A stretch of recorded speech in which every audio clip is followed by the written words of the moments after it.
Halo teman-teman mahasiswa ekonomi, selamat datang lagi di seri pengantar ekonomi makro kita. Kalau di episode sebelumnya, kita sudah tuntas membahas kebijakan fiskal yang dikendalikan oleh pemerintah lewat APBN.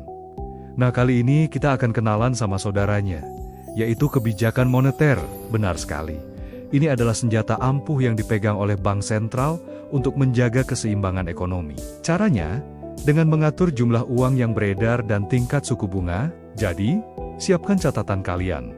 Karena ini adalah inti dari cara negara menjaga stabilitas ekonominya. Secara sederhana, kebijakan moneter adalah serangkaian langkah strategis yang diambil oleh bank sentral untuk mengendalikan jumlah uang yang beredar dalam perekonomian. Tujuannya mulia, menjaga stabilitas harga, nilai mata uang, dan tentunya mendorong pertumbuhan ekonomi yang sehat. Kalau kebijakan fiskal itu ibarat kapten yang mengarahkan kapal lewat anggaran negara, maka kebijakan moneter adalah kepala mesin yang memastikan mesin ekonomi yaitu uang dan perbankan berjalan dengan mulus. Di Indonesia, peran ini dipegang oleh Bank Indonesia atau yang kita kenal dengan BI. Salah satu tugas utamanya yang paling krusial adalah menjaga stabilitas nilai rupiah kita.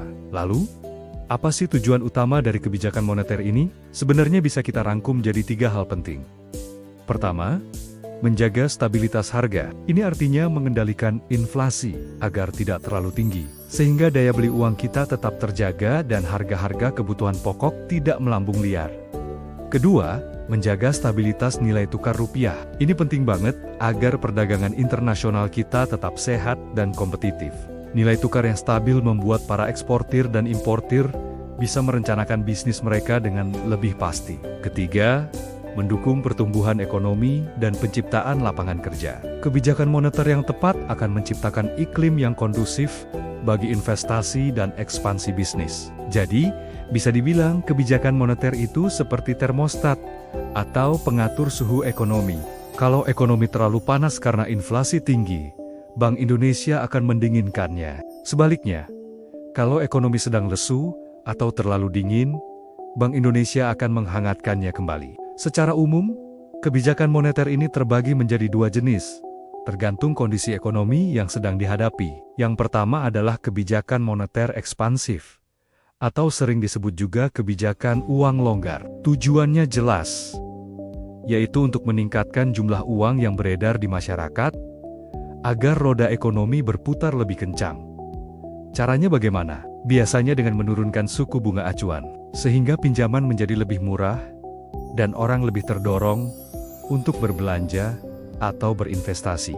Selain itu, Bank Sentral juga bisa membeli surat berharga pemerintah, atau menurunkan rasio cadangan wajib bagi bank umum. Kebijakan ini biasanya diterapkan saat ekonomi sedang lesu, angka pengangguran tinggi, dan daya beli masyarakat menurun drastis. Nah, kebalikannya adalah kebijakan moneter kontraktif atau kebijakan uang ketat. Sesuai namanya, tujuannya adalah untuk mengurangi jumlah uang yang beredar. Ini dilakukan untuk mengerem laju inflasi yang terlalu tinggi. Caranya adalah dengan menaikkan suku bunga acuan, sehingga biaya pinjaman menjadi lebih mahal dan orang cenderung menahan diri untuk berkonsumsi atau berinvestasi. Bank sentral juga bisa menjual surat berharga pemerintah untuk menyerap uang dari masyarakat, serta menaikkan cadangan wajib bagi bank umum. Kebijakan ini menjadi pilihan utama saat ekonomi dianggap terlalu panas, di mana harga-harga melonjak terlalu cepat dan daya beli masyarakat tergerus oleh inflasi.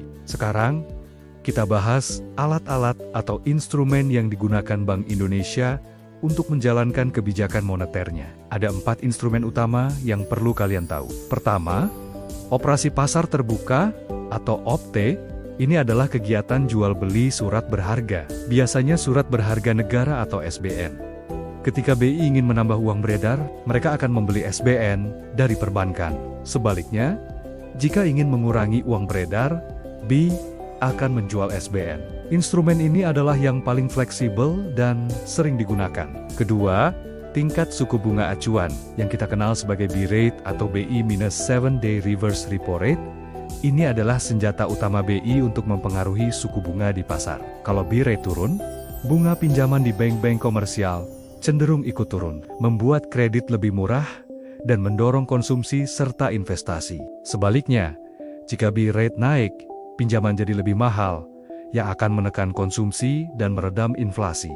Instrumen ketiga adalah Giro Wajib Minimum atau GWM, yang juga dikenal sebagai Reserve Requirement. Ini adalah jumlah minimum dana nasabah yang wajib disimpan oleh Bank Umum di Bank Indonesia dan tidak boleh disalurkan sebagai kredit. Kalau BI menurunkan persentase GWM, artinya bank punya lebih banyak uang yang bisa dipinjamkan ke masyarakat, sehingga jumlah uang beredar meningkat. Sebaliknya, kalau GWM dinaikkan, kemampuan bank untuk memberikan kredit akan menurun. Terakhir, yang keempat adalah kebijakan kredit selektif atau imbauan moral. Melalui instrumen ini, BI bisa memberikan arahan atau imbauan kepada perbankan untuk memprioritaskan penyaluran kredit ke sektor-sektor tertentu yang dianggap strategis, misalnya untuk UMKM, sektor pertanian, atau industri prioritas lainnya, guna mendorong pertumbuhan di sektor tersebut.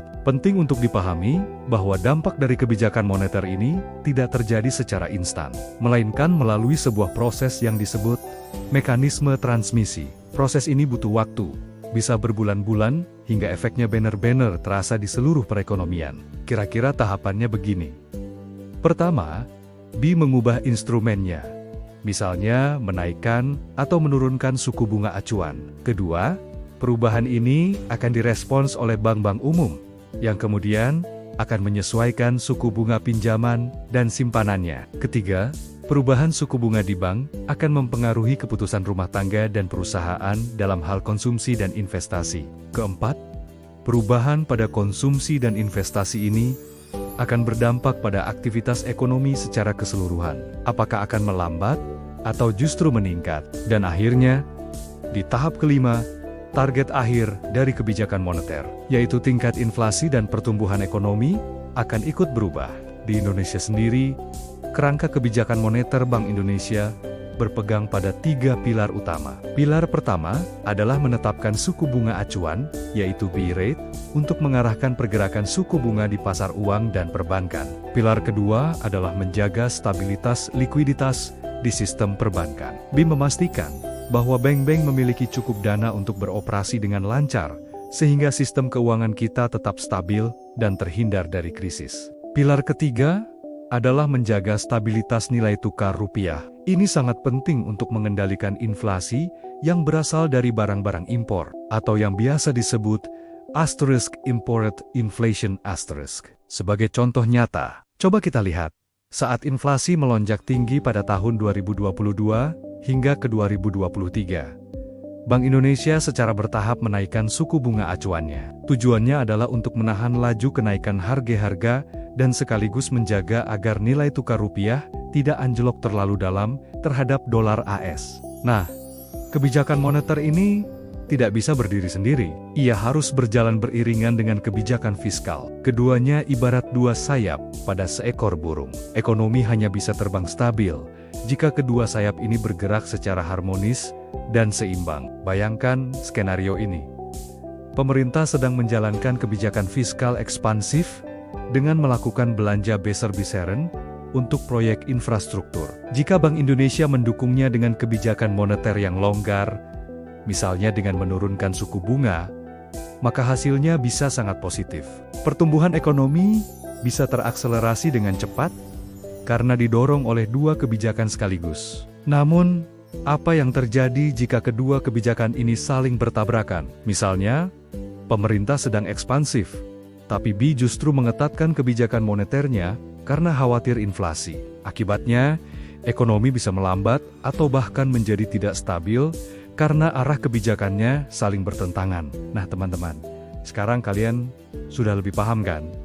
Mengapa kebijakan moneter itu krusial banget untuk menjaga ekonomi negara kita tetap sehat dan seimbang. Melalui bank sentral, negara bisa mengatur denyut nadi perekonomian. Memastikan jumlah uang yang beredar tidak berlebihan yang bisa menyebabkan inflasi, tapi juga tidak kekurangan yang bisa membuat ekonomi lesu. Terima kasih banyak sudah menyimak pengantar ekonomi makro episode 7 ini. Semoga penjelasannya bermanfaat ya. Di episode berikutnya, kita akan membahas topik yang tidak kalah seru, yaitu keseimbangan pendapatan nasional dan efek multiplier. Kita akan bongkar bagaimana setiap rupiah yang dibelanjakan untuk konsumsi dan investasi bisa menghasilkan pertumbuhan ekonomi yang berlipat ganda. Penasaran kan? Makanya, jangan lupa untuk like, share, dan subscribe channel ini, biar kamu nggak ketinggalan episode-episode selanjutnya. Sampai jumpa lagi, dan tetap semangat belajar ekonomi.